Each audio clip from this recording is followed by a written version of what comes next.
que les transferts d'argent vers l'Algérie seraient responsables de la faillite de la France. Signé Sarah Knafo. On en parle tout de suite.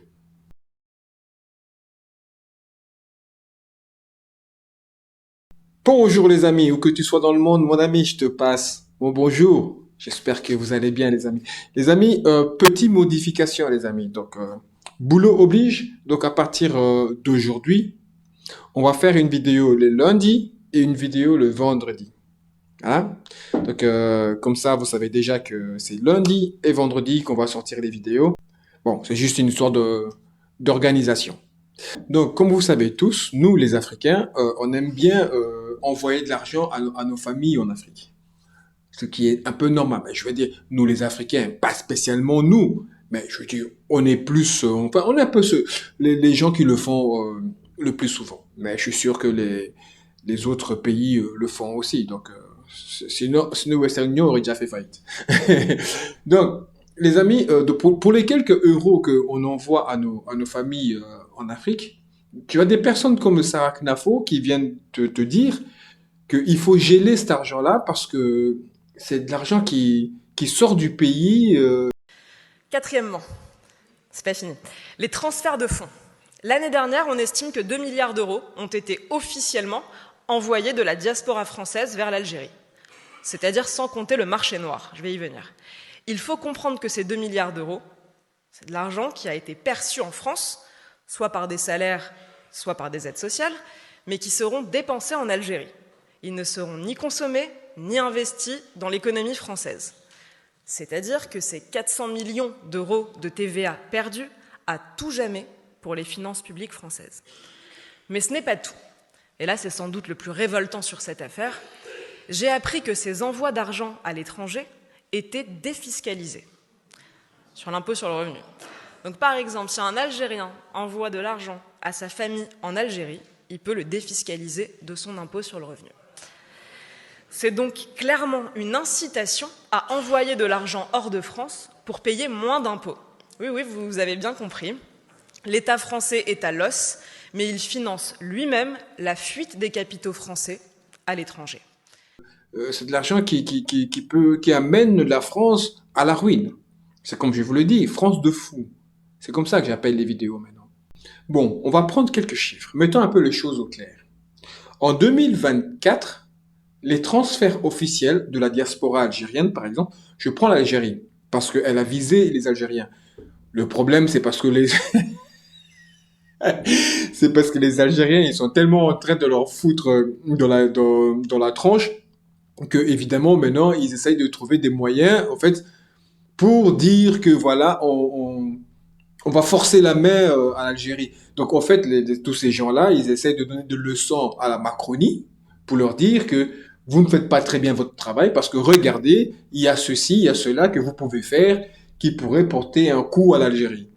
En gros, hein.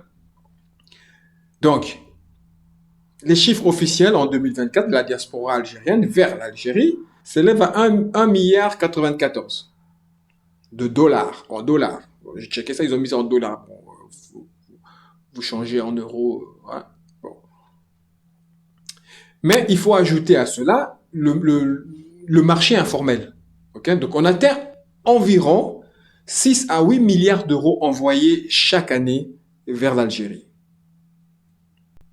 Ça paraît énorme, on est d'accord. Mais là, il faut se demander maintenant d'où provient cet argent. Parce que dire qu'il faut bloquer cet argent qui part vers l'Algérie, ok. Le dire, c'est bien, c'est facile. Mais est-ce que elle s'est demandé d'où provenait cet argent que les Algériens ou toute autre communauté envoyait à sa famille? D'où provient cet argent? C'est de l'argent légal. C'est de l'argent déclaré. C'est de l'argent déjà taxé. Donc, venir à bloquer cet argent-là, ça serait illégal.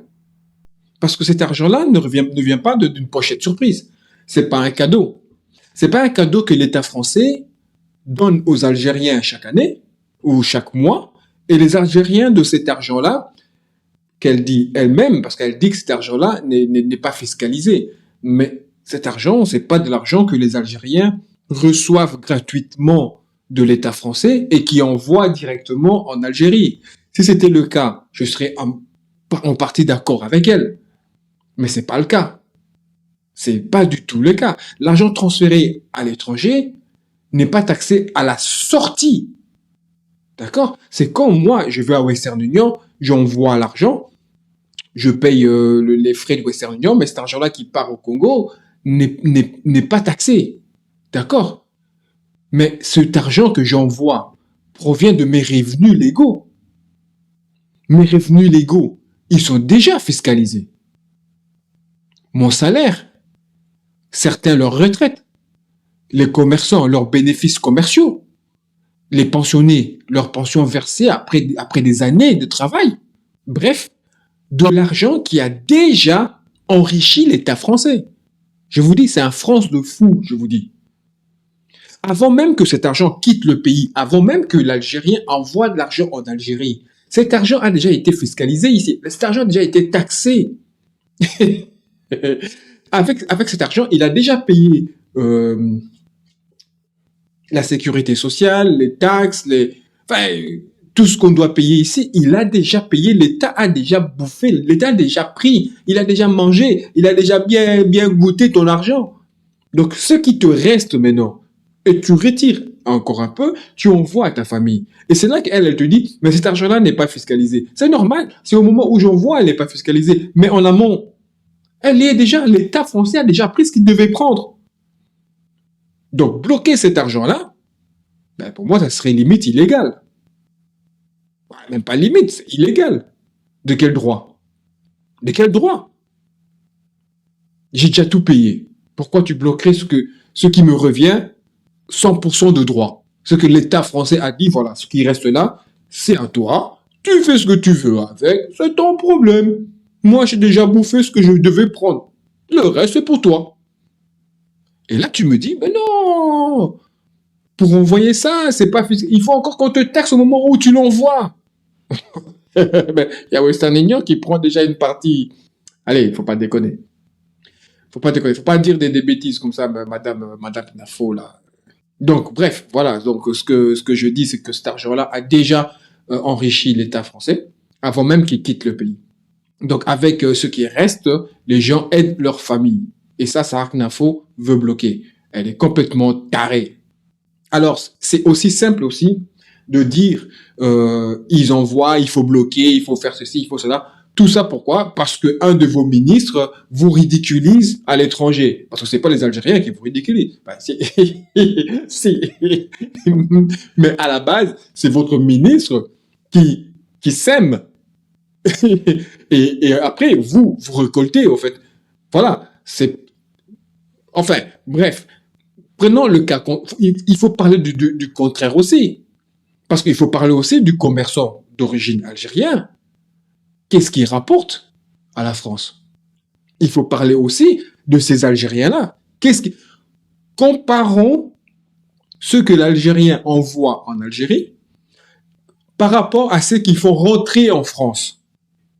Il y a environ 100 000 entrepreneurs algériens en France. Environ. Hein? Voilà. Il y a peut-être plus, sûrement. Le chiffre d'affaires moyen d'une petite entreprise, c'est entre 150 000 et 300 000 euros par an. Si je me trompe, dites-moi dans les commentaires. Voilà. Donc moi, j'ai fait mes petites recherches. Je suis arrivé un peu à ça. Si je me trompe, dites-le-moi dans les commentaires. Je suis preneur, les amis. Donc voilà. Maintenant, si tu le multiplies, tu comprends vite qu'est-ce qu'il rapporte.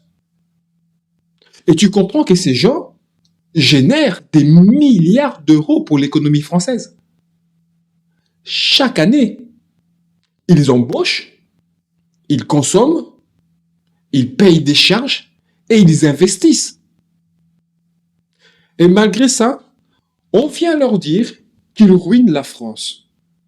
Parce qu'ils envoient 200 euros à sa maman à Oran, ou à Tanger, ou à Kinshasa, ou à Alger. Ces gens-là, ils vivent dans un autre monde. Ouais? En fait, dans ce monde, il y a deux mondes.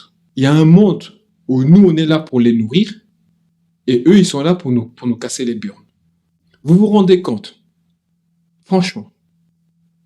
Mais il faut qu'on en parle. Sarah Knafo, femme d'un juif d'origine algérienne. Et elle passe son temps à critiquer des musulmans. Mais sans ces liens historiques, son propre mari n'existerait pas. Non? Sans l'immigration postcoloniale, pas de Zemmour, pas de Knafo dans les débats. Tu critiques les ponts qui ont permis ta propre existence.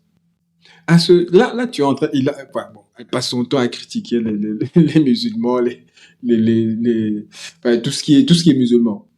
Mais à ce stade, on doit se poser alors une vraie question. Pas émotionnelle, pas idéologique, mais juste factuelle. Qui gouverne aujourd'hui en France? Combien des Français de souche sont dans le gouvernement français? Parce que quand on regarde la classe politique actuelle, on constate une chose qui est très claire. Des naturalisés, des binationaux, des héritiers de lobby, des exilés économiques devenus stratèges du pouvoir. Vous voyez de qui je parle. Et le français de souche, celui qui connaît le pays, son histoire, sa culture profonde, il est presque totalement absent du pouvoir. Le pouvoir français aujourd'hui, la politique française aujourd'hui, est détenue par des mains de personnes qui ne sont pas français de souche. La France n'est pas dirigée par des Français de souche. Alors je ne comprends pas comment vous pouvez passer votre temps à vous en prendre à l'immigration, à vous en prendre à des musulmans, à vous en prendre à l'argent qui est envoyé à nos parents. Parce que vous-même, vous n'êtes même pas à la barre de votre pays.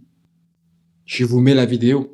Voici les origines des personnes qui dirigent la France. Gérald Darmanin est d'origine algérienne. Manuel Valls est d'origine espagnole. Yael Braun-Pivet est d'origine juive polonaise. Anne Hidalgo est d'origine espagnole. Bruno Retailleau est d'origine française. Elisabeth Borne est d'origine juive de Russie. Alexis Kohler est d'origine juive de Suisse. Naïma Mouchou est d'origine marocaine. Gabriel Attal est d'origine juive tunisienne. Jean-Luc Mélenchon est d'origine algérienne. Dominique de Villepin est d'origine marocaine. Olivier Faure est d'origine algérienne. Benjamin Haddad est d'origine juive tunisienne. Marine Le Pen est d'origine française. Nadège Abomangoli est d'origine congolaise. Emmanuel Macron est d'origine écossaise. Éric Dupond-Moretti est d'origine italienne. Jordan Bardella est d'origine algérienne. Rachida Dati est d'origine algérienne. Éric Zemmour est d'origine juive berbère d'Algérie. Karim Zeribi est d'origine algérienne. François Bayrou est d'origine française. Rima Hassan est d'origine palestinienne. Jean Lassalle est d'origine française. Sibeth Ndiaye est d'origine sénégalaise. Damien Abad est d'origine espagnole. François Hollande est d'origine néerlandaise. Richard Ferrand est d'origine française. François Rebsamen est d'origine allemande. Valérie Pécresse est d'origine française. Mathilde Panot est d'origine française. Stéphane Séjourné est d'origine argentine.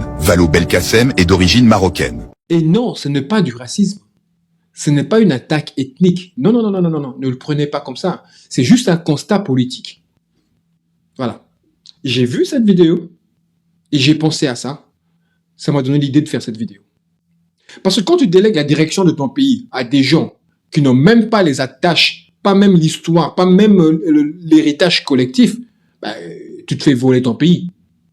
Pas militairement, hein, mais idéologiquement. Conclusion, tu veux savoir qui ruine la France? C'est pas le transfert de Western Union, c'est les milliardaires envolés dans l'évasion fiscale, premièrement. Deuxièmement, les contrats publics donnés aux copains, les privilèges des élites politiques, l'absence de représentativité réelle dans le pouvoir. Alors oui, Sarah Knafo tape fort, mais elle tape dans le mauvais sens. Et pendant ce temps-là, les amis, les vrais voleurs restent peinards. Ils planquent leur argent au Caïman, au Luxembourg, au je ne sais où. Et ils vous regardent de loin, ils allument la télé, ils regardent les JT, ils disent quel beau pays, ils se disent de loin. Quel beau pays. Sur ce, les amis, j'espère que vous avez apprécié la vidéo. J'espère que vous l'avez regardé jusqu'au bout. Et encore, si tu l'as regardé jusqu'au bout, donc c'est que tu apprécies les vidéos. 70% des personnes qui regardent mes vidéos ne s'abonnent pas. Mais si tu regardes, c'est que tu apprécies. Si tu apprécies, laisse-moi un petit commentaire. Mets-moi un petit pouce j'aime. Dis-moi ce que tu en penses de Sarah Knafo. Dis-moi ce que tu en penses de l'argent qu'on envoie à nos darons. Dis-moi dans les commentaires ce que toi, tu en penses. Les amis, que la paix soit sur vous.